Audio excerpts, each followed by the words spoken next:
Hey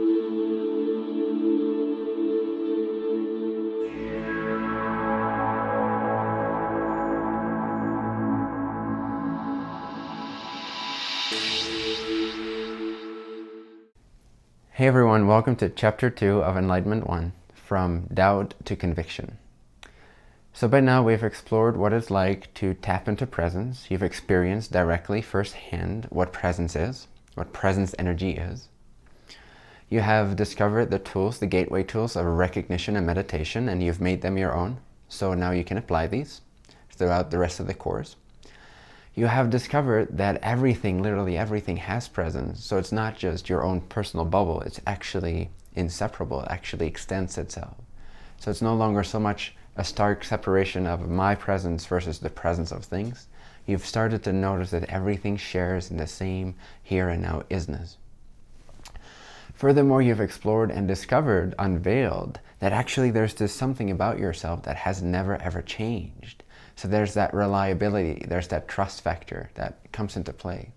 So now for the first time possibly ever, depending on how familiar you already are with these teachings, you have something to truly rely on. You have something to truly look back upon in a sense and see this has always been the case. This has always been with me.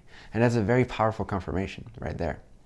And then in the final lesson of Chapter 1, we've dabbled a little bit in the idea of consciousness. What is consciousness? What is awareness? And how does that relate to each other? What are the differences between these levels? And what is its function?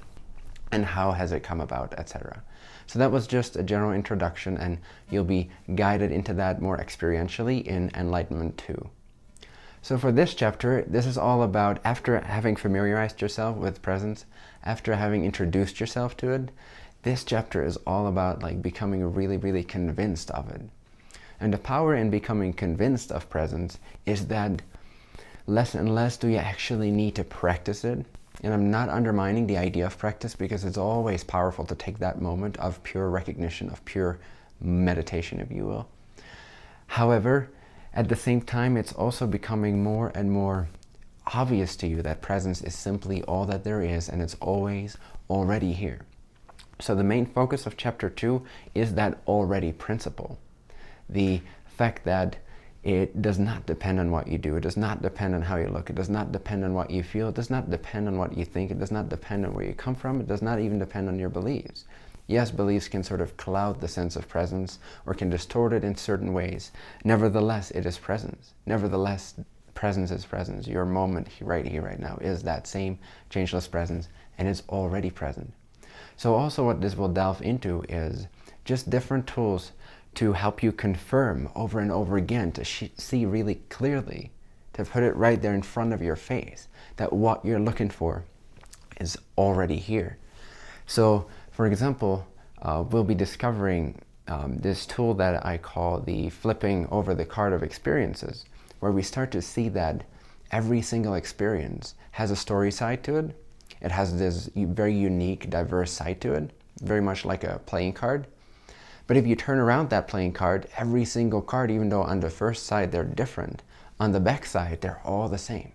Similarly, you'll learn how to flip over the experience that you're having in any given moment and start to see that not from its story side point of view, but actually from the side of presence itself.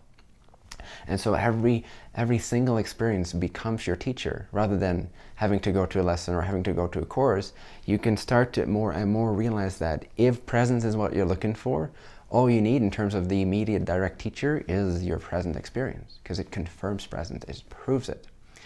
So that all of this is so that by the end of Chapter 2, you walk away feeling convinced, feeling transformed, feeling that your practice, in a sense, can start to relax itself into the naturalness, into the obviousness. So Chapter 2 is all about making it more natural. Enjoy.